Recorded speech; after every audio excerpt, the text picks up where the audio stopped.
Tie pokalbiai, jie vyksta per vėlai, kalbėti reikėtų prieš santuoką. Ir man visada tada būna klausimas, o kodėl jūs kažkur jau santykių eigoje apie tai nepradėjote kalbėti, nes tai yra be galo svarbu ir tas bendras finansų valdymas ir supratimas, ką su viskuo daryti, jeigu jis susikerta, aš drįsčiau teikti, kad sėkminga santuoka kurti yra sudėtinga.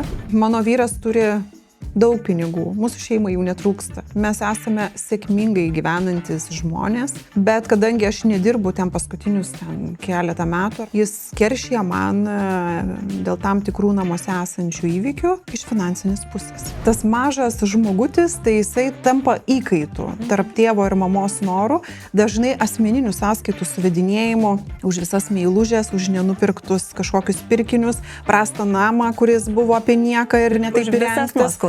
Ir vaikas yra, tikrai turbūt patogiausias įrankis tai daryti.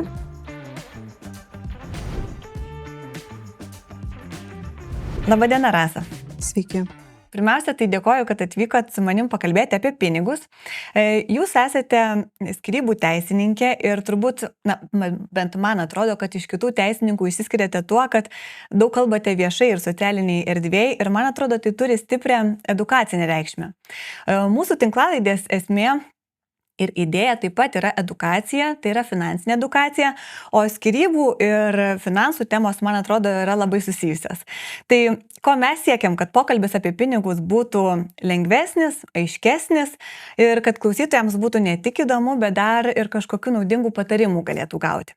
Pradžią noriu pasmalsauti, gal bent maždaug pamenate keliose bylose skyrybų teko jums atstovauti, kažkokį preliminarų skaičių. Oi, koks geras klausimas. Iš tiesų tokios statistikos nevedu, bet aš manau, skaičius iš ties įspūdingas yra, kad dabar netgi pasakyti preliminarų turbūt būtų sudėtinga, nes matot, yra dalis atstovavimų iki teismo ir šalis susitarė, dalis keliauja į teismą, dalis tiesiog derybiniuose procesuose metus 2 ar 3 yra. Tai čia paskaičiuoti, išvesti kažkokį, tai tą tikslų dėl to ir sudėtinga. Bet, aš berods dabar galvoju, ar 22 ar 21 metais, 2021 ar 2022, vedžiau su atstovautų bent jau posėdžių skaičių, ne tik skyrybose, bet ir kitose bylose, tai jis ten buvo jau tuo metu pakankamai įspūdingas, tai dabar nenoriu klaidinti, bet tai yra mano kasdienybė ir aš būna į savaitę net po 5-6 posėdžius turiu, tai įsivaizduojat per daugiau nei 10 metį, apie kokius mes kiekius galime kalbėti. Jūs paminėjot tuos 2021-uosius, aš kai skaitinėjau straipsnius, mačiau kažkur, kad tais metais buvo virš 1000 jau. Jo, ten jau buvo virš 1000, tai dėl to dabar sakau, net naujinau tų skaičiavimų labai daug laiko, iš ties atima man pačiai įdomu, apie ką mes jau kalbam šiandien dienai, bet vertinant tai, kad aš esu, aš nebijau to žodžio, aš visiška darboholikė esu, čia kaip daug kas sako, oi, kaip baisu šiais laikais nereikia, čia kad tai būtų, bet aš tokio sveiko proto, sakyčiau, ar ne? Patinka daryti. Man patinka mano darbas, man patinka skyrybos, man patinka bankrotai, patinka profesinė prasme, ne tai, kas ten vyksta iš emocinės pusės žmonių gyvenime. Man patinka surasti sprendimus, man patinka padalinti svetimus pinigus. Labai gerai skamba. Tai dėl to matyti ir patekau čia. Turbūt, kad taip. Apie pinigus ir kalbėsim. Žiūrėkit, man atrodo, kad šiandien Lietuvoje mes turime dar daug stigmų kalbant apie pinigus, daug tabų ir, pavyzdžiui, santykiuose sunku kalbėti apie pinigus, darbe sunku. Kartais atrodo, kad žmonės lengviau kalba apie kažkokias asmeninės detalės ar net intimes detalės, bet apie pinigus sunku. Bet man atrodo, kad kai atsiranda skyrybų kontekstas, žmonės ganėtinai išdrąsėja kalbėti apie savo išlaidas ir finansinius poreikius. Ar aš teisi? Taip, bet tai tie pokalbiai, jie vyksta per vėlai. Kalbėti reikėtų prieš santuoką. Tai lietuviams tai yra tikrai jautri tema ir kai būna konsultacijos vedu dėl ikivedybinių sutarčių, dėl povedybinių sutarčių pasirašymo, jeigu tai yra ką tik jau santuoka įvykusi, tai patikėkit manimi, sėdi kartais pora arba jau ką tik šviežiai iškepti, kaip aš sakau, sutuoktiniai. Tai kuo giliau lendi tą temą, tuo daugiau blokų. Akivaizdžiai kūno kalboje yra įsiaudrinimų, Ir man visada tada būna klausimas, o kodėl jūs kažkur jau santykių eigoje apie tai nepradėjote kalbėti, nes tai yra be galo svarbu. Ir tas bendras finansų valdymas ir supratimas, ką su viskuo daryti, jeigu jis susikerta, aš drįsčiau teikti, kad sėkmingas santuokas, kurti yra sudėtinga.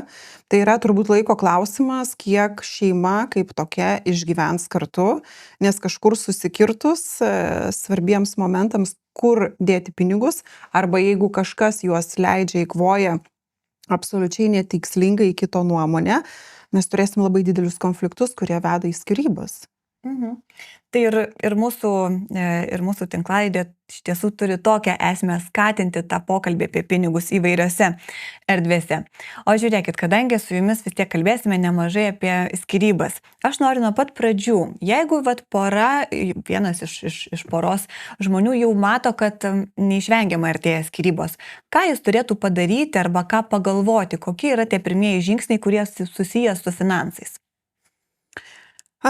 Žinote, kai yra jau pirma mintis apie skyrybą, šiaip jau ar ne žmogui ateina, tai turbūt jau yra ženklas, kaip aš sakau, kad jos realiai ir įvyks labai didelė tikimybė. Gal ne dabar. Man vienas klientas yra sakęs, kuris ne pirmą kartą skyrėsi, sako, žinote, buvau kvailas, kad pirmų skyrybų atveju neplanavau prieš keletą metų, nes mano sutuoktinė tai gudresnė, tuo atveju buvo ir aš labai finansiškai nukentėjau. Tai ką galvoja tie žmonės, aš puikiai žinau. Jeigu tai yra, pavyzdžiui, vyras, tarkime, verslo savininkas ir jeigu ypač verslas yra įsteigtas iki santuokos, tai pirma mintis tikrai jo nesisuka apie šeimos namą, nesisuka apie automobilius ar apie kažką. Kur viskas veda? Kaip apsaugoti verslą, kad ta sutuoktinė, gink Dieve, neprisiliestų prie verslo vertės išaugimo santuokos metu, nes tokią galimybę turi nesant sutarties vedybinės, kad neprisimintų, kad tų dividendų galėjo prašyti, nes ten sumos tam tikros figuruoja, nesinorėtų už atgalinį laiką gražinti, atgal kažkaip sumokėti. Tai čia yra viena kategorija. Kiti, kurie jau masto ir gana ilgą laiką dėliojasi ir tikrai ne per pusmetį ir ne per metus praneša, kad aš skirsiuosi tą žinią savo sutuoktinį, ar ne? Tai yra žmonės, kurie planuoja, tarkime, iš šeimos kažkokiu būdu išvesti pinigus, kad bendra turto masė, turto balansas vadinamasis jau ar ne, būtų kuo mažesnis, kad ta pyrago dalis jau šiaip jinai būtų maža ką dalinti. Tai tam vyksta labai daug machinacijų, manipulacijų, pateikimų formų. Kodėl reikia šiuo metu vieną turtą parduoti, kodėl gal reikia tau, mieloji, šiuo metu pigesnio automobilio, o žinai, gal reikėtų ir Palangoje to mūsų ten kotedžo atsikratyti, o žinai, reikėtų dar ir tą padaryti, nes čia truputį verslą reikia daugiau pinigų, o kai tai ateina mano klientai irgi šitą žodį labai dažnai naudoja, tai aš irgi jums pasakysiu diena X. Taip ir būna, ateina, sako, ateina arba atėjo diena X, žinokit, Rasa, tai aš jau suprantu, kad turim reikalų.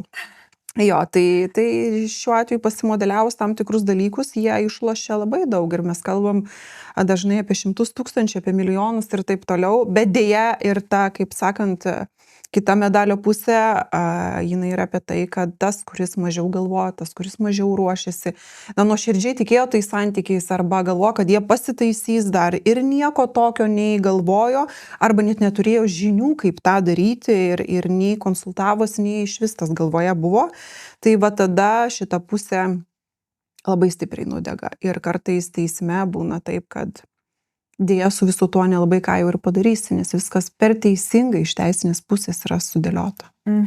Iš tikrųjų, tai, ką jūs paminėjot, kažkoks turto perrašymas, vertės pakeitimas, šitie dalykai man netrodo, kad skamba sąžiningai.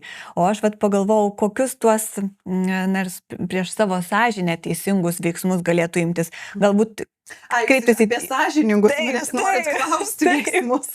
Taip, nes šitie tai tokie man...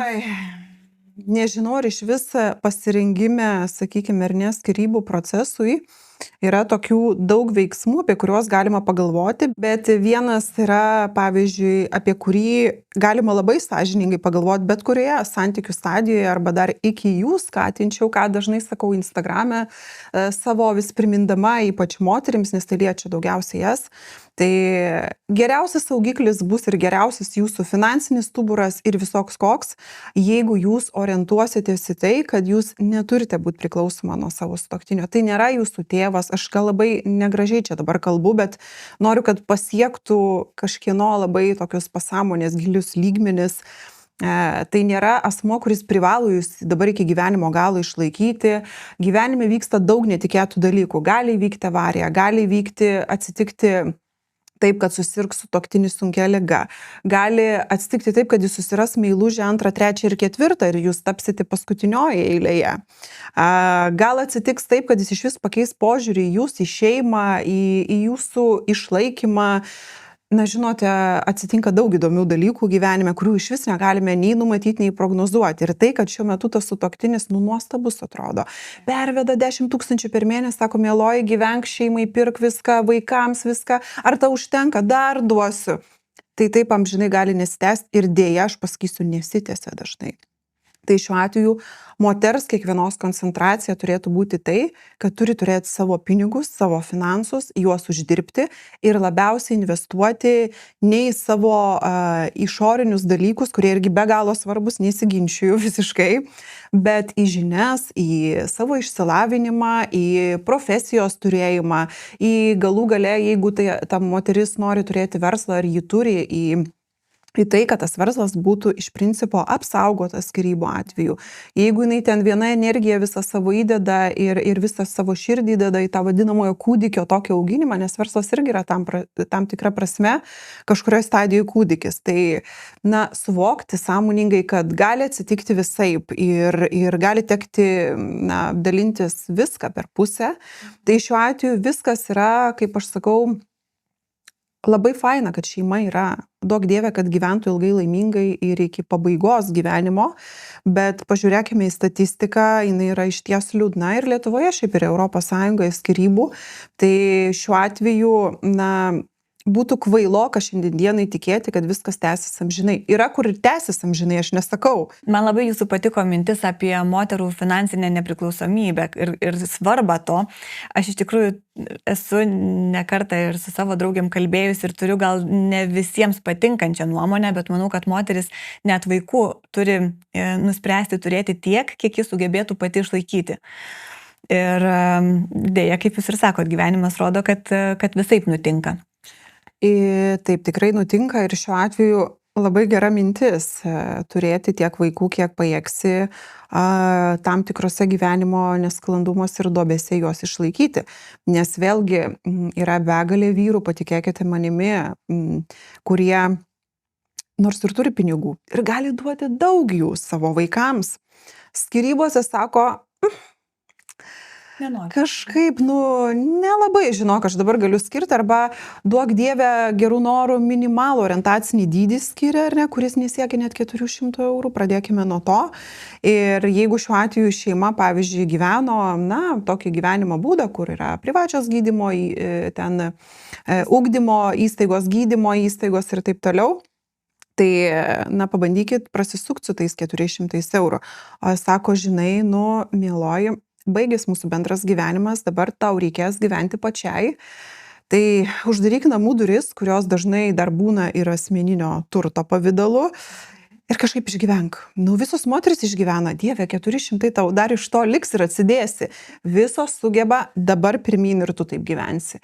Ir iš tikrųjų, ką tai moteriai daryti? Realiai. O jeigu yra 2, 3, 4 vaikai, 5 vaikai, faina turėti nuostabų didelę šeimą, bet jeigu atsitinka, kas atsitinka, jiems visiems reikia ir pavalgyti, ir apsirengti. Ir tiesą pasakius, ne tiek ir daug yra vyrų, kurie oriai sako, žinai, net ir turinčių, pavyzdžiui, meilužės, kurie išardo šeimas, kurie ateitų ir sakytų, prisidirbau, negražu, nusugriovė mūsų santuoką. Žinai, šiek tiek jaučiu kaltę, turėtų tai būti, ar ne? Turėtų. X suma, kažkaip atstok ant kojų per pusmetį metus ir vaikam padėsiu, ir tau pačiai, nes iš kažko reikia gyventi. Ir kažkaip, kai jau viskas bus tvarkoje, aš tave paleisiu iki galo. Nesvarbu, kad mūsų skyrybos vyksta. Iš teisinės pusės teismas tikrai mielai patvirtins tokias sąlygas. Ir tokių šiaip yra. Bet norėjau klausyti, yra tokių vyrų tikrai, kur mes bendrų sutarimų skyrybose susitarim ir sako, žiauriai prisidirbau, žiauriai. Įvyko gyvenimas, taip atsitiko. Bet net būna ir 3, ir 4 metus išlaiko savo buvusią sutuoktinę, duoda jį naudotis ten automobiliu, apmoka kelionę su vaikais, bet yra tam tikras terminas, kur jinai irgi turi suvokti, kad tai baigsis ir aiškus yra mūsų baigimasis procesas. Dėl ko dažniau pykstasi? Dėl pinigų, dėl turto ar dėl vaikų? Kai jau ateina su ginču pas jūs. Man tai atrodo... Čia nuo žmonių labai priklauso, kai kurie puikiai sutarė dėl vaikų, absoliučiai negali niekai padalinti turto. Arba yra kategorija žmonių tokia, kur nieko negali padalinti. Absoliučiai, nei dėl susitarti dėl to, su kuo gyvens vaikas, nei kokia bus bendravimo tvarka, nei koks išlaikymo dydis yra, nei dėl turto, nei vienos sąlygos. Kaip tik prasideda diskusija dėl pirmojo, jau supranti, kad nieko nebus. Čia ir mediacijos, jeigu esate apie tai girdėję, ir iki teismo, ir teismuose, lygiai apie tą patį yra. Kartais sugebam, pavyzdžiui, atvirkščiai dėl turto, teisminėje mediacijoje sėdim kelias valandas, išsiderim, viskas gerai. Ir atrodo, daug mažabų jau laimingi yra. Truputį nurijo seilę tą kartėlį, netekau kažkiek, bet taika ir kažkaip išgyvensiu, bet mes neturim dar 2-3 metų bylinėjimosi proceso. Ir prieinam prie vaikų klausimo, viskas, absoliutus stabdis. Ir griuvo viskas. Iš tiesų, vaikų klausimas yra, man atrodo, labai jautrus ir tikrai esu ne vieną istoriją girdėjus, kaip vaikai tampa kaip ir įrankių finansinėje kovoje. Labai gaila, kad moteris visgi dažniausiai šį įrankį naudoja. Ar yra tendencijų, kad jau mažėja to įrankio naudojimas ir mes jau pradedam labiau rūpintis vaiko laimę negu finansais, ar visgi tai yra aktyviai naudojama? Šitas įrankis vis daugiau naudojamas yra. Tendencijos yra atvirkštinės. Taip, norėjau išgirsti priešingą. Ne, iš tiesų yra labai liūdna, bet atsakant į jūsų tą klausimą ir mintis, aš šiaip visiškai pritariu kolegų iš užsienio mintims, kadangi aš dažnai vykstu į įvairias konferencijas, dabar irgi išvykstu į Budapeštą, po to į Hamburgą. Ir man tą tarptautinę visą patirtį labai patinka sugerti ir siūlyti klientams naujus kažkokius sprendimus kas kartą.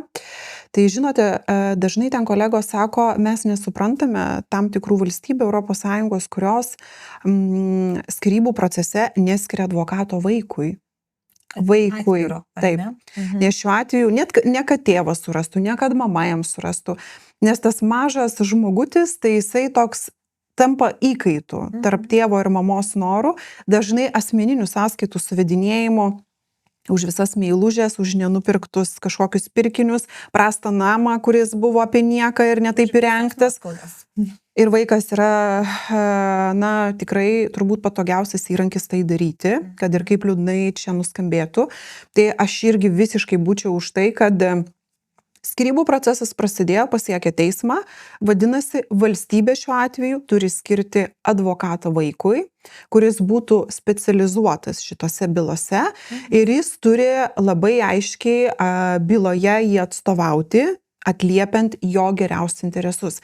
Mama ir tėtis dažnai turi skirtingą matymą, kas vaikui yra geriausia. Tai mes dažnai išgirstame posėdžio metu ar procesiniuose dokumentuose pamatome tokius išsireiškimus, pavyzdžiui. Mama sako, reikia vaikui baleto, reikia dar 5 būrelių, reikia to ir ano. Tėtis sako, nejuokaukim, vaikas turi turėti vaikystę. Vienas būrelis grįžta namo, ilsisi, pasidaro namų darbus ir kai jis nuspręs, ko dar nori, jis pats reis ten. Ne mama išrinks ir kaip vyrai sako, ne mama savo vaikystės traumas gydys per vaiką, ko jinai nepadarė, ko jai tėvai neleido ir viskas ginčas. Tada sako, žinokit, ne, minimalus alimentai, orientacinis dydis tas vadinamasis, nes tokių kaip minimalių nėra, čia yra toks pririštas prie orientacinio dydžio. Jis nėra oficialiai nustatytas? Ne, čia yra orientuojamas, teismų praktika sako, orientuotis turime tai į šitą dydį, o kiekvieną kartą individualu vis tiek yra, ar ne? Užteks, sako, visiškai, kokių dar krūvos būrelių. Tai šiuo atveju, suprantat, jau net ir čia, o šiuo atveju mes išklausę vaiką, tiesą pasakius, galime išgirsti nuomonę, kuri yra įteikta jam. Jeigu su mama kasdien gyveni ir sako, tau reikia, žinai, visi kaimynų vaikai eina, kam tu čia niekam tikės būsi, nei to nelankysi, sako vaikas, jo, turbūt gal reikia. Bet tai būna kartais netikroji vaiko nuomonė ir šiuo atveju, jeigu jis turėtų savo advokatą, mes galėtumėm aiškiau teismui paaiškinti ir įrodyti, kas iš tiesų geriausiai atlieptų vaiko interesą. Ir nesvarbu, kad kartais tėtis ar mama sako vienaip, kartais iš tikrųjų atmetant tėvų emocijas ir manipulacijas ir tos norus atkeršyti, gali būti visai kitas sprendimas. Ir vaikui nuo to tik bus geriau. O dabar jis tiesiog tampa tuo įkaitu, kur teismas kažką nuspręs. Ir tai nebūtinai bus geriausia vaikui, nors teismui gali atrodyti, kad objektyviai iš įrodymų tai yra geriausia, bet realybėje tai gali būti negeriausias sprendimas. Šiaip nebuvau girdėjus tokios idėjos, bet man jį labai patinka ir man įdomu, ar Lietuvoje yra buvęs nors vienas atvejis, kad vaikas būtų turėjęs atskirą advokatą, ar čia dar tik tai užsienį tokia praktika taikoma? Yra užsienyje, kai kalbam apie civilinės bylas, skyrybų procesus, bet šiuo atveju man teko, pamenu, tokioje byloje atstovauti, kur dabar galvoju, gal 16 turbūt metų buvo berniukas, labai protingas ir jisai netgi ir pats sako, klausykit, sako, o pas mane čia nieks neteis manęs atstovauti, jisai jau ir filmų ten žiūrėjęs ir visa kito. Ir aš turbūt pirmą kartą tada, čia buvo prieš kokius gal 5 metus, pagalvojau, o tikrai, šitas vaikas įtrauktas yra į procesą. Taip ir vaiko teisės yra įtraukiamas, bet tai ne tas pats yra, dovanokite, bet tai yra visiškai ne tas pats, nei turėti savo atstovą, nes šiaip vaikas, ypač nuo tam tikro amžiaus, į savo tikėtiną advokatui, savo atstovui atskleistų gal ir dar kitas kažkokias aplinkybės, kaip jis mato tą savo ateities gyvenimą po skyrybų tėvų ir mes turėtumėm dar kitokius sprendimus. Dabar susimąsčiau, ar įmanoma būtų nusamdyti advokatą su vieno iš tėvų iniciatyva, pavyzdžiui, tėtis nori nusamdyti, turi pinigų, samdo. Tai yra labai didelė rizika manipulacijom, įsivaizduokit, kaip tai atrodo. Tai reiškia, kad tėtis moka kažkam už paslaugas.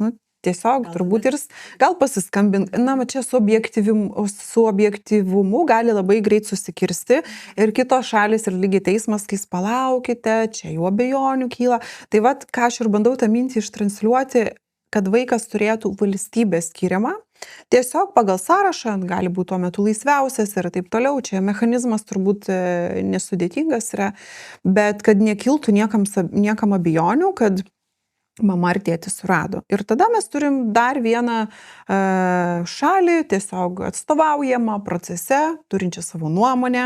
Mes žinome tada iki galo visą paveikslą ir galim atskirti, kur mama ar tėtis siekia savo naudos, o kur gerieji vaiko interesai atliepti.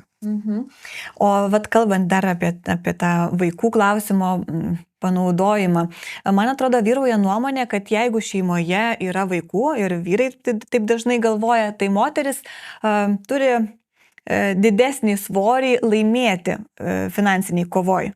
Ar iš tiesų moteris dažniau laimi, ar apskritai yra kažkokia tendencija, kuri pusė labiau laimi?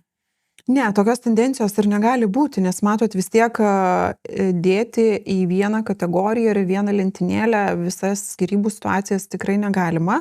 Ir šiuo atveju ta vyraujanti nuomonė, jeigu jūs taip manot, kad irgi taip yra, tai aš nemanyčiau, žinokit, kad čia yra tiesa, kadangi šiuo atveju, tai, kad tu esi žmona, tai, kad tu esi moteris ir vaikų mama, niekaip negali kažkokios esminės įtakos padaryti turto padalinimui, gali laikinai padėti geresnės sąlygas laimėti laikinųjų apsaugos priemonių taikymo kontekste. Na, kad pavyzdžiui, vyras bus iškraustytas ten ar ne, nes ten smurtautojas, beje, ir dėl psichologinio smurto galima laikinai iškraustyti, kol vyksta byla teisme ar ne. Ir tuo metu gal tai atrodyti gali, kad moteriai pavyko jau daugiau šiuo atveju laimėti, jinai liko bendrame name, abu toliau bendrai už paskolą moka, vyras nuomojasi kažką ar gyvena viešbutyje, yra ir tokių variantų, ar pas draugus, pas šeimą. Bet jau finalinėme kontekste tai vargu ar atsispindės, na nebent ten uzufruktas į asmeninę nuosavybę bus nustatytas, kol vaikui sueis 18. Gali tam tikrų tokių būti niuansų, bet kad kardinaliai, kad čia vaizdžiai pasakyčiau, tarkim, moteriai atiteks dėl to 80% turto, o vyrui 20 ar ten kažkokiom kitom proporcijom. Nu ne, taip nebus. Čia labiau susiję apie kitus reiškia įrodinėjimo aspektus, kurie labiau gali būti su asmeniniam lėšom susijęti ir dėl to, suprantat, vėl ką visuomenė ištransliuoja. Kiekvienas save po skyrybų bylos nori pateikti kažkaip, arba nukentėjus, arba atvirkščiai, aš tai padariau. Atėmiau, kaip sako, aš atėmiau iš jos namą. Atėmiau iš jos vieną vaiką. Pasižiūrėkit, kaip man neblogai čia teismas padėliojo. O iš tikrųjų, jeigu giliai įsigilinti kontekstą, ne visai taip yra. Tai vat, ką žmonės kalba ir kaip pateikia viską dažnai nuo realybės yra pakankamai nutolę. Kad skaitydama jūsų blogą, besiruošdama pokalbį, mačiau tokį terminą finansinis smurtas, ekonominis smurtas, atsiprašau. Gal galite papasakoti, ką tai reiškia? Tai reiškia vieną. Čia vėl daugiau moteris, aišku, su to susiduria, bet šiandien dienai tokie tie epizodai, drįsčiau teikti, vis dažnesni yra, kai ateina klientė ir sako, žinote, mano vyras turi daug pinigų, mūsų šeimai jų netrūksta, mes esame sėkmingai gyvenantis žmonės, bet kadangi aš nedirbu ten paskutinius keletą metų arba nedirbu paskutinius 10 ar 20 metų, tiesiog jis keršija man dėl tam tikrų namuose esančių įvykių iš finansinės pusės. Neduoda pinigų, pačia tikriausiai to žodžio prasme. Jeigu buvo pervedamas X krepšelis, sako, per pusę dabar sumažėjo. Iš to krepšelio nepavyksta ten net šeimai nupirkti ten maisto ir taip toliau. Tai gali pasireikšti ir tokiais dalykais, kad pavyzdžiui, moteris pasako, žinai, aš noriu skirti, svarstau apie tai, bet mes čia ir dabar nesiskirsime. Abu ramiai apie tą pagalvokime. Ir nuo tos idėjos paviešinimo šeimoje prasideda, kaip aš mėgstu sakyti, visas pinigų krano užsukimas. Arba jis tampa toks apgailėtinas, kur, sako, žinai, tu ir maisto jau nebepirksi, tu nesugebė jo nupirkti. Išrenka, parveža į šaldytuvą, sudedi tą, ką nori. Ar tyčia tą, pavyzdžiui, ką moteris net nevalgo, jinai iš principo. Sako, žinai, mieloji, automobilis tavo,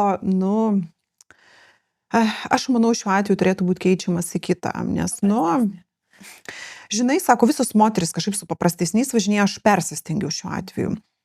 Arba šiuo atveju, sako, tai yra mieloji įmonė čia tau nupirko ir laikinai davė naudotis. Negražu tai buvo, bet šiek tiek turbūt pažeidėm kažkur įstatymus, bet, žinai, tai yra įmonės turtas. Duok raktelius. O sako, kaip aš dabar vaikus vežiosiu į mokyklą? Nežinau, gal tėtis galėtų ar mama padėti tau šio klausimu, negaliu aš dabar to sutvarkyti. Ir suprantu tų mechanizmų, kaip moterį finansiškai prispausti yra labai labai daug. Ir tai veikia per tokius kasdieninius sprendimus, kur tiesiog moteris atsiduria tokioje situacijoje, kad arba bėgti pas tėvus skolintis, arba prašyti, kad jie padovanotų pinigų, arba ieškoti kitų sprendimų. Tai yra labai jautrus šiaip dalykas, bet dažniausiai jis susijęs su moterimis, kurios, dovanokite, gal kažką ir įžeis, ką pasakysiu, bet aš taip mėgstu tiesiai šviesiai pasakyti, turbūt tam tikrame savo gyvenimo etape priėmė sprendimus, kurie buvo patogus. Metu viską, stebėsiu, kaip vyras daro verslą, auginsiu vaiką ir tas auginimas tęsis 5, 10, 15 ir 20 metų ir niekaip nesiliauja. Tai jau nėra vaiko auginimas. Ir tai ne vaiko, yra jau auginimas, o tai yra apie save, kad aš nebenoriu išeiti iš komforto zonos. Ir patikėkite, mielos moteris, vyrai tai labai jaučia. Jie labai jie jaučia. Jie jaučia, kad moteris neturi pinigų ir vienu spraktelėjimu atsidurs labai nekokioj situacijoje ir jie valdys ją. O ar yra būdų, jeigu pora santuokoje gyvena, šitą ekonominį smurtą apriboti nesiskiriant? Tai yra kažkokie irgi būdai. Turto padalymo sutartis, povedybinė sutartis. Puikiausiai galime išspręsti ir tokiu atveju pas mane yra buvę. Tai tiesiog irgi buvo nuogastavimas ne vieną kartą, kad aš auginu vaikus ir tai yra išties didžiulis darbas, kurio ne visi vyrai įvertinimą gali išreikšti ir nenori net suvokti, nes tai šiaip atrodo moteris kaip ir privalo. Vyras neša į šeimą pinigus, kaip tas, žinot, senovėje žvėris, medžiojantis asmuo, kad tik šeimai netrūktų maisto ir taip toliau. O, moteris, jai taip lemta yra, taip jau sutvėrė, gamta, kad jinai tai turi daryti. Ir šiuo atveju ateina kažkoks gyvenimo laikotarpis, kur moteris sako, žinai, man smagu taip gyventi, bet aš neužtikrintai jaučiuosi, man yra gėda kaskart prašyti, duok tiek man pinigų, man dar tas atsitiko, man reikia dantims, kaip sako klientės, pinigų, o žinai, gal aš šiaip ir kažką savo noriu nusipirkti be tavo žinios. Man reikia tiesiog, aš noriu turėti savo pinigų. Ir neprašyti jų. Tai šiuo atveju, sako vyras, tvarkoj, mūsų šeima puikiai gali tai išspręsti. Ateina, sako, sugalvokit Rasa mechanizmą, kaip mums išspręsti visą šitą kilusią problemą. Tai šiuo atveju gali būti, pavyzdžiui, įtvirtinta sutartyje, kad vyras įsipareigoja kiekvieną mėnesį X sumą pinigų pervesti ir tai tampa jos asmeniniam lėšom, pavyzdžiui, nes, taip šeima yra sutarusi. Kai kurios šeimos susitarė, tarp kitko, dėl to, sakykime, ir neišlaikymo dar iki santuokos sukūrimo. Jau kai žinoma vestuvių data, pradeda dėliotis, kaip daryti, nes jau planuoja, kad ir vaikai turėtų atsirasti. Ir šiaip tai yra normalu, nes moteris nėra garantuota.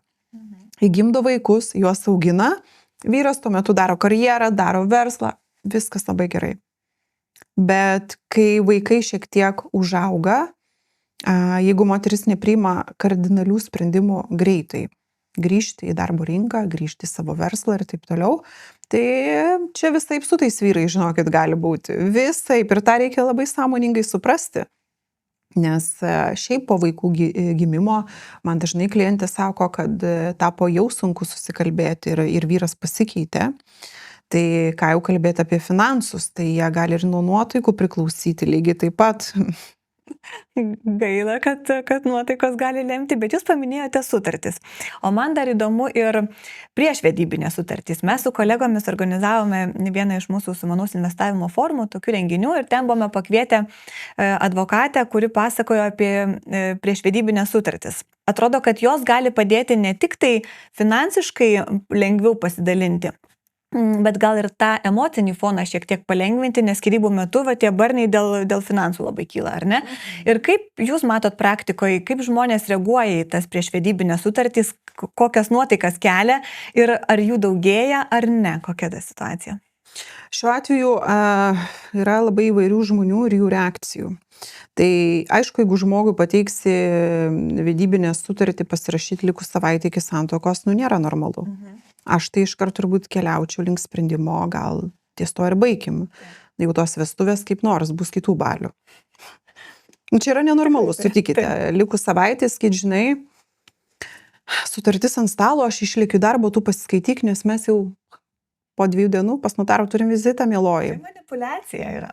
Čia yra staigus sutarties pakišimas, neturint jau galimybių rinktis, kai ir vestuvės organizuotos ir viskas sudėliota.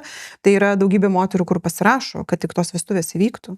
Taip. Ir tas sąlygas nelabai ten nei žiūri, nei ten sako, bus viskas gerai. Ir nebūna gerai. Ir jis mane ir aš, bet jau elgesys nieko neindikuoja, kad atlėkė prieš savaitę iki santuokos su skyrybom ir su žiauriom sąlygom, ten iš principo įtvirtintom, kurios nėra tinkamos jau tuo metu.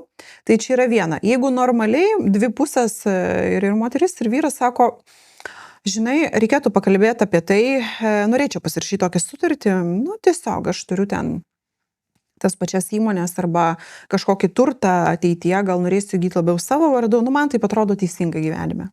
Viskas tvarko, ir kita pusė sako, viskas gerai. Bet čia tas viskas gerai būna kartais negerai po kelių metų, kai žmogus sako, Nežinau, ar ten geras buvo sprendimas, noriu jį dabar pakeisti. Kita pusė sako, ne. Pasirašėme. Dėja, šaukštai po pietų, man tai tinka, jeigu tau netinka, skyrybos, o jos tada būna pakankamai lengvas, jeigu nėra nepilnamečių vaikų. Sąlygos visos išdėstytos, iš principo ten nelabai ką ir veikti yra teisininkams, tai jo, šiuo atveju tai yra apie tai. Ta advokatė, kurią minėjau, pasakojo apie tokią vedybinę sutartį, kurioje buvo nurodyta, kuo sutuoktiniai ilgiau išgyvena santokoj, tuo skyrybų atveju vyras daugiau moteriai kas mėnesį po to mokės jos išlaikymui. Labai keistai nuskambėjo. Ar jūs kažkokių įdomių sąlygų esate mačiusi tose skyrybų prieš vedybinėse sutartyse? Tokių nestandartinių. Matot, šiuo atveju, apskritai gana retas reiškinys yra, kad geranoriškai mokėtų ar žmona vyrui, ar atvirkščiai. Būna ir taip, jo.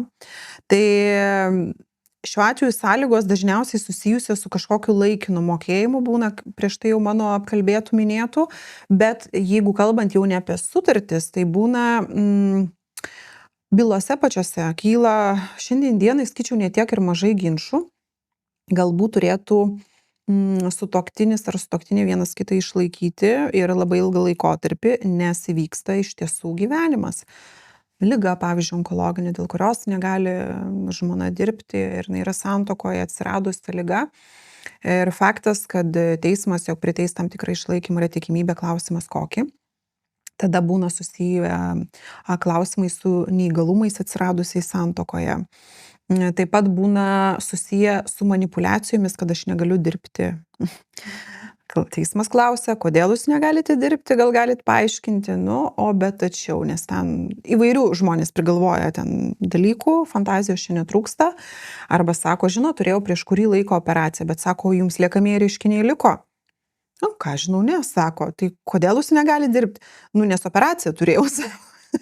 Tai suprantat, šiandien dienai nereikėtų stebėtis tų reikalavimų formulavimų, nes iš ties, kad ir po kokio autoįvykio, ar ne, yra žmogus, kaip jam po skyrybų gyventi. Jeigu yra neįgalumas ir tikrai tos darbinės funkcijos labai ribotos ir arba jų nėra apskritai, tai faktas, kad santuoką sudarant reikia pagalvoti, kad dedu parašą ir ant tokių galimybių.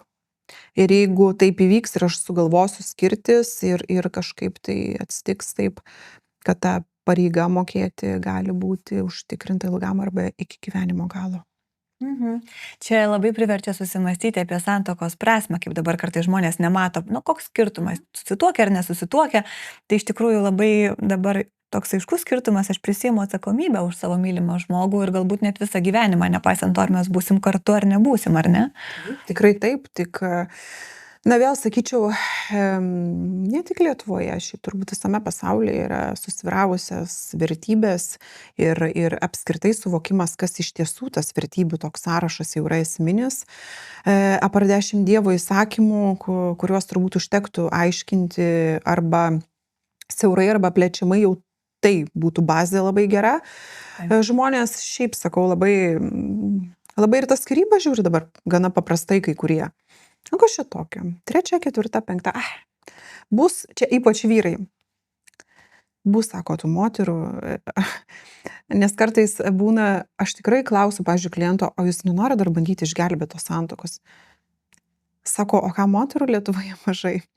Tai čia, žinot, ir juoko forma gali būti, ir ne juoko. Yra ir moterų, kurios lygiai taip pat sako, jau man visko gana, aš nematau problemų ir kažkaip, kai klausi kartais ir posėdžių metu kitos pusės, sakot, bandėt išsaugoti santuoką, ką jūs darėt konkrečiai? Čia teismo posėdžių metu yra labai dažni klausimai. Tai, sako, restoraną vieną kartą buvau užsakęs. Kiek tai laiko tęsiasi jūsų tas noras? Čia ir teisėjai būna klausia. 2 mėnesius. Mano gilių įsitikinimų, iš mano vertybių jau žiūrint ar ne, pusės, man atrodo, per mažai 2 mėnesius stengtis turbūt ir viską braukti brūkšnį, nebent ten kardinaliai atsitiko kažkas tokio, kur, tai absoliučiai negali būti toleruojama, ar ne, ta pati neištikimybė, ar smurtas, alkoholis, ar ne, jau visiškai nevaldomas naudojimas ir narkotinės medžiagos, tikrai, čia galim nediskutuoti, žmogui nepriimtina taškas. Bet visa kita, kur mes kažkaip pykstamės truputėlį, ar ten Ai, nežinau, dėl vaiko sunkiai ten klausimus sprendžiam.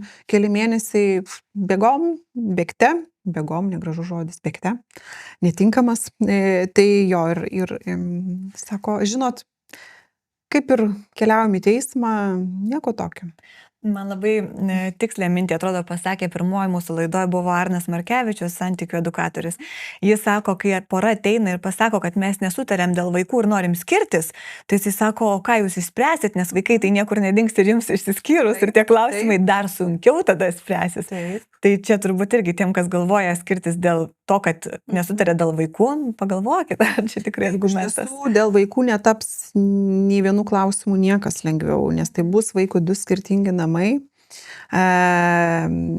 Sakykime, juose skirtingos taisyklės ir su viso tuo reikės gyventi, norisi to ar ne. Kai kalbam apie vertybinius dalykus ir galbūt net skyrybų kultūrą, ar yra kažkokia sąsaja tarp to, kiek žmogus yra pasiturintis, ar kurie kultūringiau skiriasi? Tie, kurie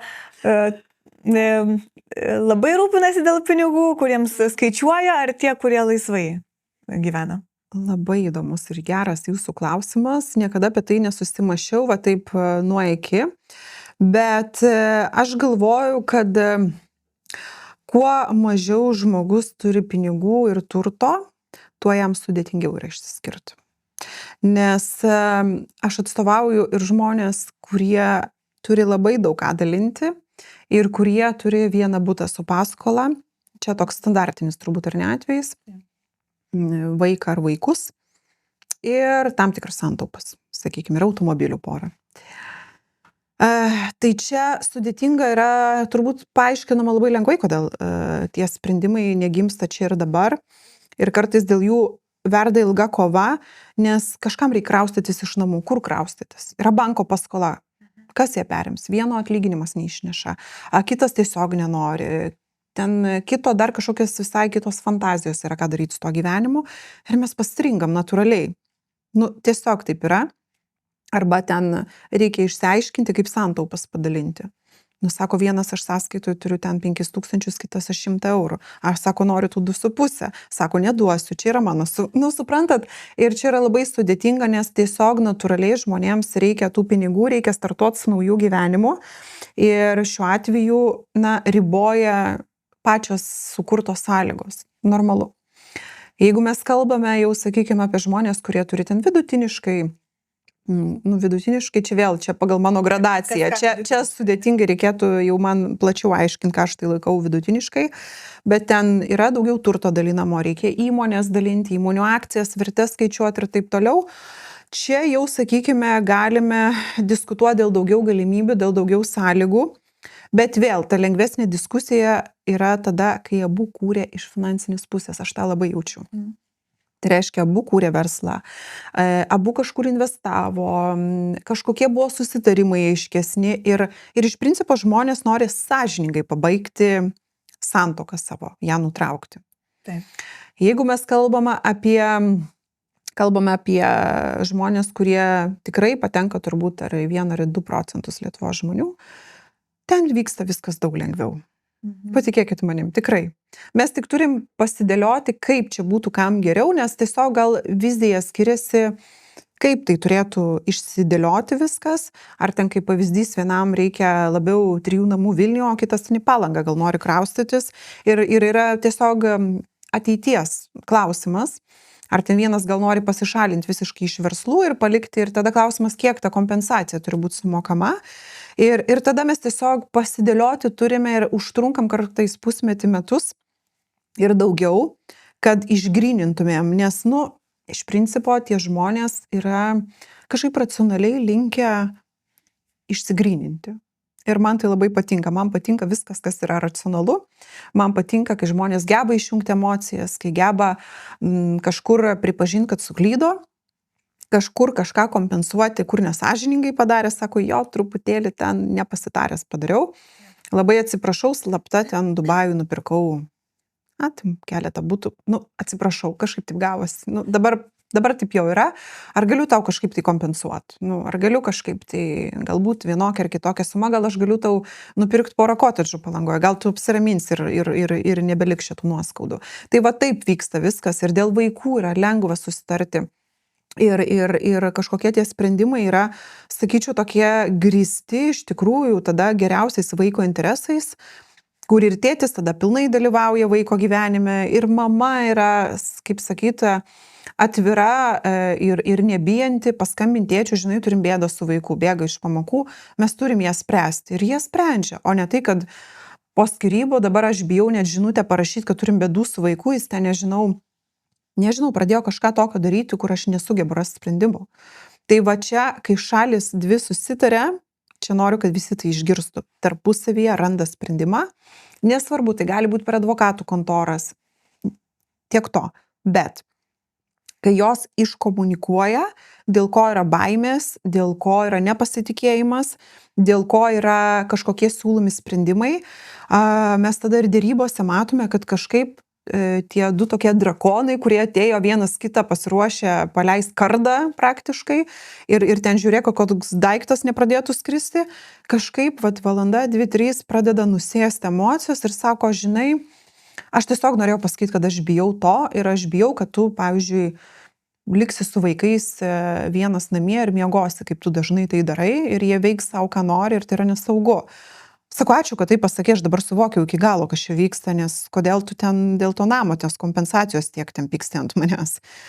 Tai šiuo atveju jo, ta sklandi komunikacija, jinai dažniau yra tarp žmonių, kurie daugiau turi ką padalinti, daugiau gyvenime turbūt sugebėjo sukurti, daugiau gyvenime kažkur rizikavo, jie įprastai randa sprendimus. Mes jiems siūlome įvairiausius, jie tiesiog, žinau, kaip aš sakau kartais klientams, aš jums pateiksiu meniu alternatyvų, mes dabar į tą turim orientuotis, jeigu mes kalbame apie kažką kitą, aš turiu pagalvoti dar kažkaip individualiau pritaikyti, bet mes surasim, nes jūsų sutuoktinė, pavyzdžiui, yra atvira kontaktui, jinai nėra užsispyrusi, žinot, kai tiesiog aš padarysiu savo, nes man dabar taip užėjo tokia mintis ir aš, trūks plyš, vis tiek 10 metų bilinėsius, kad tai padaryčiau.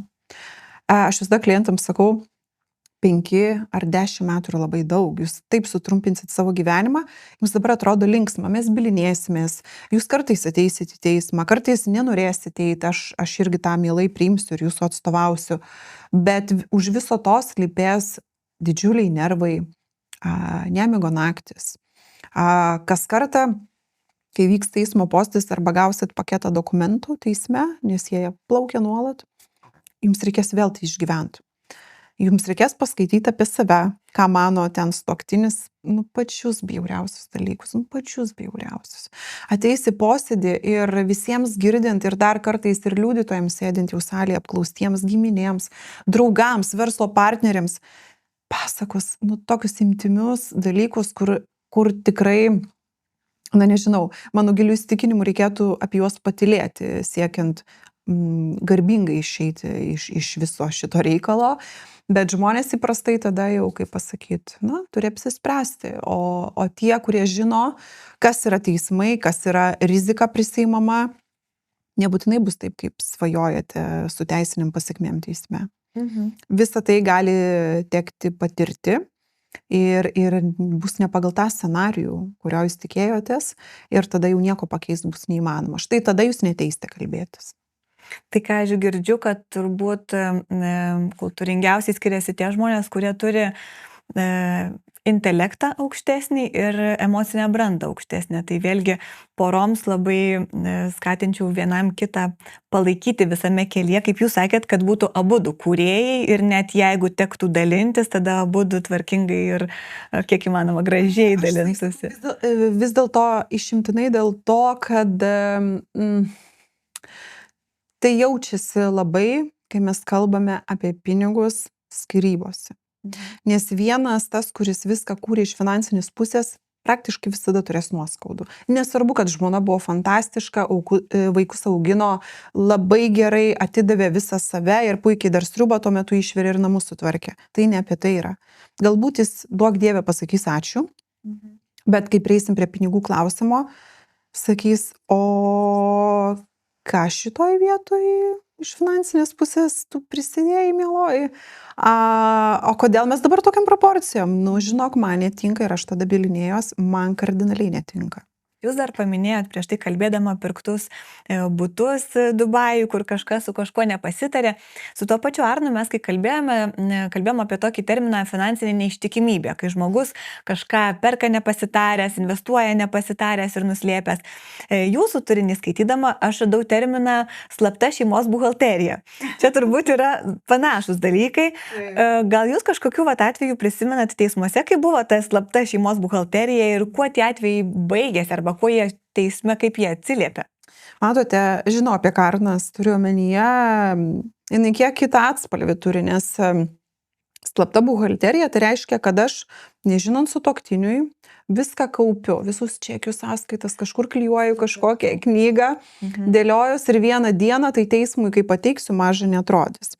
Čia dažnai ir dažniau dėlioja net ir sugyventiniai. Nes vienas yra tas toks gudresnis, kaip taisyklė, abiejų gudrių dažnai nebūna. Tai arba tai būna ne pirmi santykiai, arba iš šeimos atsinešta dažnai būna. Ir aš tiesiog viską, ką perku, viską, ką duodu, užsirašau ir dėliojuosi. Esu vieną tokią knygą buhalterijos šeimos mačiusi, kur tam tikrais gyvenimo kažkokiais tai nesutarimais įvykusiais gyvenime buvo duodama net sugyventiniai pasirašyti po tais kai kuriais lapais, braukimas brūkšnys, sutinku. Koks didžiulis darbas vesti tada tą šeimos buhalteriją. Žinokit, kai kuriems žmonėms aš irgi lygiai taip pat, kaip sakyčiau, kad tai darbas, bet ne visiems. Ne visiems. Šiaip iš principo tikrai ne visiems ir kai kuriems tai yra tiesiog natūralus gyvenimo reiškinys, nes jie šiaip viską taip gyvenime daro. Aš ne vieną šeimą esu mačiusi skyrybų procese, kai pavyzdžiui vyras, tarkim ar ne, renka visas sąskaitas, visus čekius, reikalauja kiekvienos ataskaitos, kur viskas išleista, jeigu tie pinigai buvo perduoti sutuoktiniai. Jeigu neparneša čekio namo ar sąskaitos, didžiulis skandalas yra namuose. Tada jis viską tvarkingai suklijuoja, sudėlioja, ten netokius smulkius turiu omeny, ten apelsinų nuėjau į maksimą. Bet taip, sakykime, daug maž galima atkurti visą šeimos gyvenimą. Ir iš tikrųjų buvo labai įdomu išgirsti, kaip tas žmogus, kasdienybėj, kaip tai jo nevargina. Mano tėtis, sako, taip darė. Iš vaikystės. Ir man tai yra normalu. Ir mes, kai pradėjom kartu gyventi su mano žmona, sako, tuo metu mes dar ten sugyventiniai buvom, bet aš tada jau jai sakiau, žinai, mieloji, aš kartais mėgstu kažką rinkti, aišku, jis ten iki galo ir nesakė, kad ten klijuoja viską ir veda, kam nepasitaiko keistų dalykų. Bet žinokit, šiaip tai yra dauguma, kurie, jeigu tai daro visiškai slaptai. Pavyzdžiui, darbe ten turi knygą susidės. Ten ne knyga, ten sąsiuvinys iš tikrųjų. Ten vienas po kito eina sąsiuvinukai, krūvom. Metus, 2, 3, 4. Sunku gal kažkam suprasti, kaip tai yra įmanoma, bet žmonės taip daro. Ir tai daro dėl to, kad po to, pavyzdžiui, jeigu tai yra sugyventiniai, apsaugoti save ir atvirkščiai dar kartais įrodyti, kad jinai tai nieko neprisidėjo. Nes dažnai iš tų čekių ir sąskaitų matos kas? Grynųjų pinigų operacijos. Sako, tai mano, aš pirkau. Tai kodėl jinai neturi, jeigu jinai pirko? Aš viską pirkau. Visą buitinę techniką, aš viską įrengiau, aš statybos kompanijai mokėjau, aš absoliučiai viską dariau. Ponia gyveno ir naudojasi tiesiog mano turtu. Tai šiuo atveju galima sukurti labai prastą scenarijų kitai pusiai, nes sugyventinių bendras ūkis tai ne santuoka. Bet aš norėjau klausti, ar tos knygos realią naudą, tie sąsiuviniai duoda, ar čia daugiau hobis tada žmogus yra? Duoda. Jeigu tai, vėl žiūrėti reikia, kas ten tos sąskaitose ir čekios ir kaip tai viskas ten daroma buvo, bet dėja tenka pripažinti tą teismų praktiką, liūdėjo čia, ne Vaičiakauskytė sugalvojo, kaip kas sako, jau šita kaip prisigalvoja ir ten mato tų visų variantų. Ne aš susigalvojau, teismų praktika tokia rodo, kad iš tiesų tas, kas turėjo, pas ką buvo dokumentai sugyventinių atvejais, dažnai savo pusę ir patempė sprendimą, nes tas kitas ateina be nieko, realiai sako, aš praktiškai nieko neturiu. Tai sako, tai jeigu sakot, kad investavote į jūsų bendrą namą, jūs jį padėjote įrengti, parodykit, ką nors teismui. Aš sako, viską grinai staviau, o jis tuo metu, ar ji, Yra ir ji. Čia tikrai aš eilinį kartą turbūt pasakysiu, ir moterų yra nešvintų. Tai be abejo.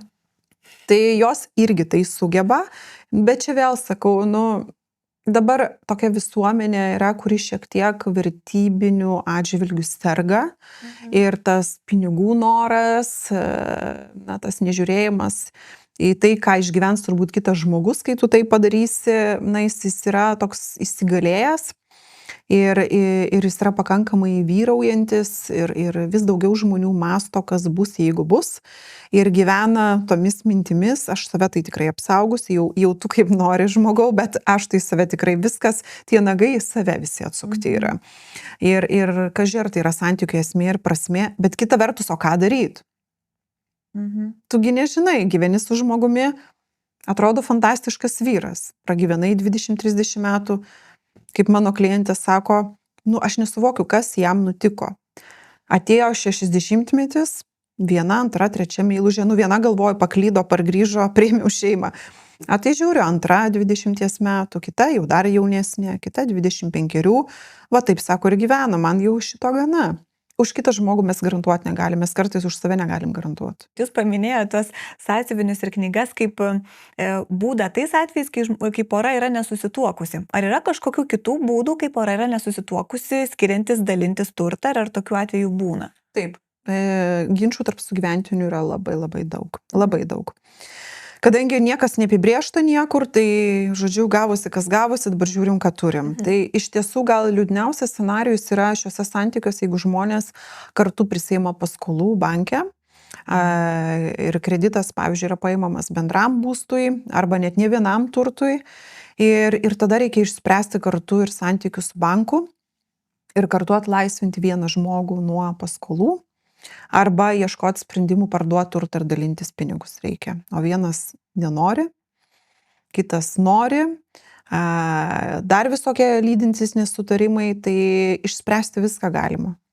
Jeigu žmonės norės kalbėtis apie tai, teisininkai visada suras sprendimų, praktiškai visada, ką jiems pasiūlyti ir kaip viską sudėlioti, bet bylos neretu atveju keliauja į teismą. Lošimai ir azartiniai žaidimai. Kiek šita tema yra skyrybų kontekste aktuali? Nėra jinai kasdieninė, bet tikrai pasitaikanti. Ir šiaip man neteko nei karto prisiliesti prie skyrybų, kuriuose moteris būtų įklimpusi azartinius ten lošimus ar greituosius kreditus tos pačius ir taip toliau. Visa tai praktiškai visada yra apie vyrus, apie jų priklausomybės, šeimos pinigų ėmimą ir ten panaudojimą, dažnu atveju ir be sutuoktinės žinios. Ir šiuo atveju tie klausimai sprendžiami yra taip, jeigu tikrai sutuoktiniai rodoma, kad jinai nežinojo, kad iš šeimos buvo paimti pinigai ar ne ir nukeliaudavo į lošimus ir taip toliau, tai yra ne šeimos poreikiams panaudotos lėšos ir jas galima bandyti pristeisti pusę savo atgal, ar ne. Bet kitais atvejais tai labiau yra apie pasekmes. Ir kartais žmonės įrodinėja, kad santuoka iširo dėl to, kad priklausomybė šita buvo. Pilnai suprantu, iš tikrųjų. Taip. Tai šiuo atveju, čia yra iš vis toks, sakyčiau, liūdnas priklausomybės labai būdas, ar ne? Turbūt laiku tai pastebėjus, jeigu žmogus nesikeičia, aš sakyčiau geriau santykius ir nutraukti, nes tai veda į dar didesnės problemas, veda į tai, kad žmogus priims įsipareigojimų, nežinant, tai yra prisiskolins iš pažįstamų, iš kolegų, iš verslo partnerio kažkokio, prisirašys vekselių, prisirašys paskolos sutarčių ir teisme jūs nuginčyti bus sunku. Ir tam reikės labai daug įdėti teisinės energijos ir užsitęs tikėtina procesas ilgai.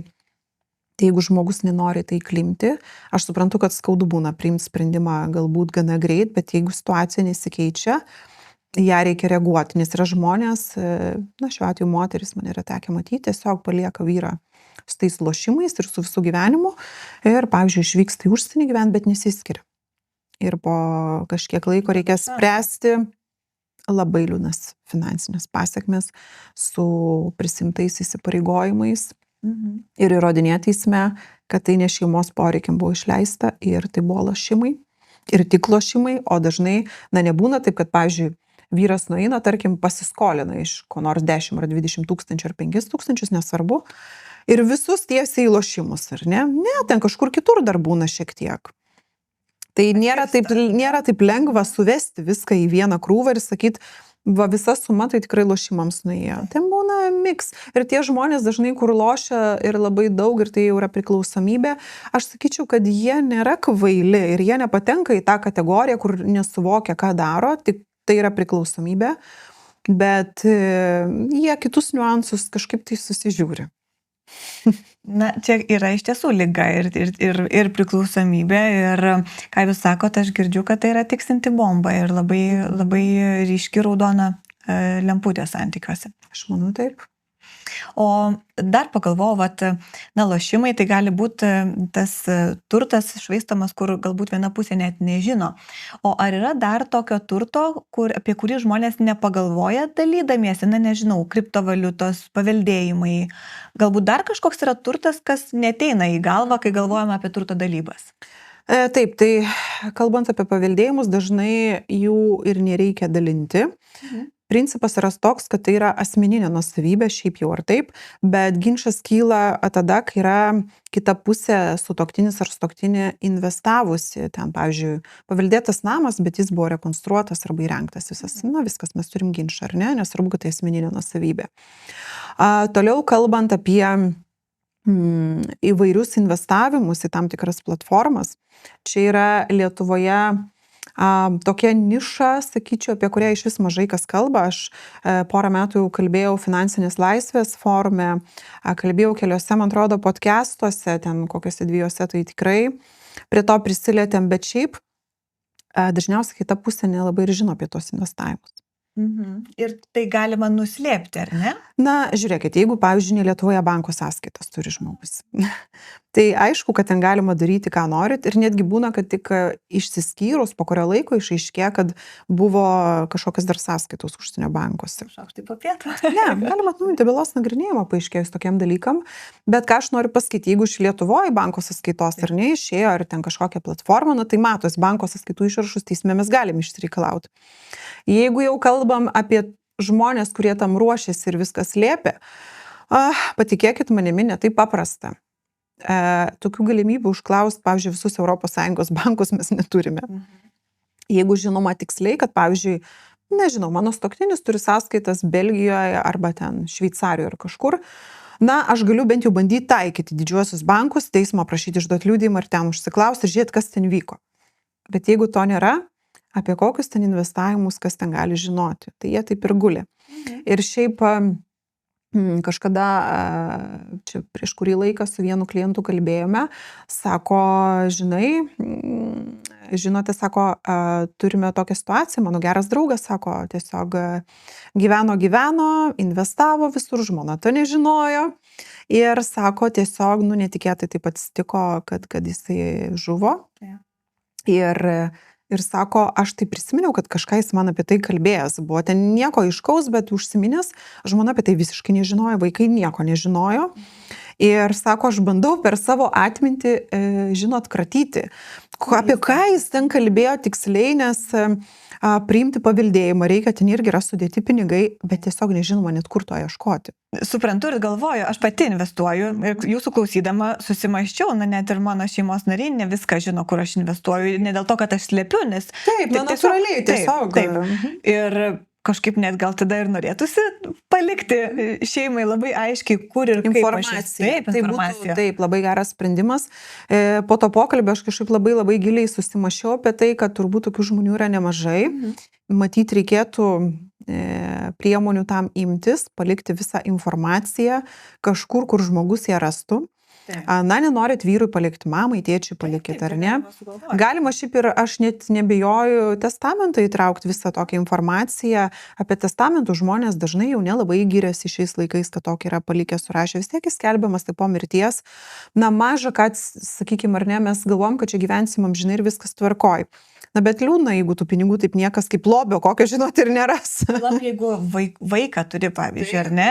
Ir Na taip, sutuoktinis perims valdyti, ten priims tą paveldėjimą ar ne, bet tai koks tikslas iki galo nuslėpti, net ir kad mirus niekas nerastų. Ta didelė apimtis va, tokių įvairių bylų ir situacijų, man atrodo, jūs pripratina kalbėti apie pinigus ir finansus. O kaip asmeniniam gyvenime, ar ta patirtis jums atsiliepia ir asmeniniam gyvenime, jums lengva kalbėti apie pinigus? Aha, man visiškai lengva. Kaip gerai girdėti? Suprantate, aš ir šiaip esu, jau charakteris mano toks yra, čia ne tik mano profesija, ar ne, tai lemia. Aš visada buvau žmogus einantis atvirai į kontaktą ir sakantis, žinai, man nepatinka, ką tu darai ir aš to netoleruosiu. Tai yra brūkšnys, top linija, prie kurios aš sustojau ir aš priimsiu sprendimą, jeigu tai nepasikeis ir tai yra tam tikras terminas, dėl kurio mes turim sutarti, kad tai vyktų pokyčiai. Ir aš visada tokia buvau. Tai man dar tik profesija tas spalvas išryškino, bet šiaip iš principo man nebaisu kalbėti nei apie savo pinigus, nei apie savo planus, nei apie kitų žmonių pinigų dalinimus. Man tai yra tema, kuri atrodo turėtų būti tokia priimtina ir apie ją laisvai diskutuojama kiekvienoje šeimoje. Man tai iš tikrųjų nuoširdžiai malonu girdėti, kad jūs sakot, kad lengvai kalbat apie pinigus. Ir visai pabaigai turiu tokį klausimą, kurį užduodu visiems mūsų pašnekovams. Jis yra šiek tiek linksmesnis ir toks kūrybingesnis. Jeigu atsikeltumėt sekmadienį ir ten Vilniaus centre švieslentėj būtų surašyti jūsų finansiniai sprendimai.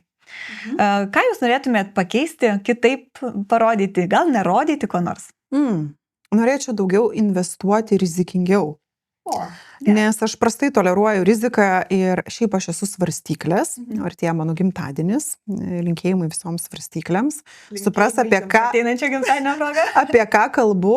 Tai šiuo atveju ir mano asmenybė yra tokia, aš turiu viską pasverti 100 kartų, išskaičiuoti, padėlioti ir jeigu tai yra šiek tiek didesnis rizikos laipsnis, aš greičiausiai jo nepratoleruosiu, nes man turi būti saugikliai kažkokie įsijungti ir taip yra ir bylose, ir visur kitur. Iš tikrųjų, tai artėjančio gimtadienio proga to ir linkiu. Drąsos kartais rizikuoti, nes kur rizika didesnė, būna, kad ir grąža didesnė. Daugiau šampano. Taip, daugiau šampano. Rasa, labai dėkoju už pokalbį, jis buvo tikrai labai įdomus. Turiu jums dovanų. Viena iš dovanėlių tai yra žaidimo kortelės Pagaliau jauku. Tai yra mano kolegos sukurtos kortelės, jos yra skirtos porai geriau pažinti vienas kitą finansuose. Čia jūs išsitraukėte kortelę, kur yra klausimas ir abudu atsakote. Tai tikiu, kad kadangi lengvai kalbat apie pinigus, kalbat ir su savo antra pusė lengvai, bet galbūt pažaisite ir dar kažką vienas apie kitą sužinosit. Nuostabu. Ačiū Jums labai. Ačiū labai, Rasa.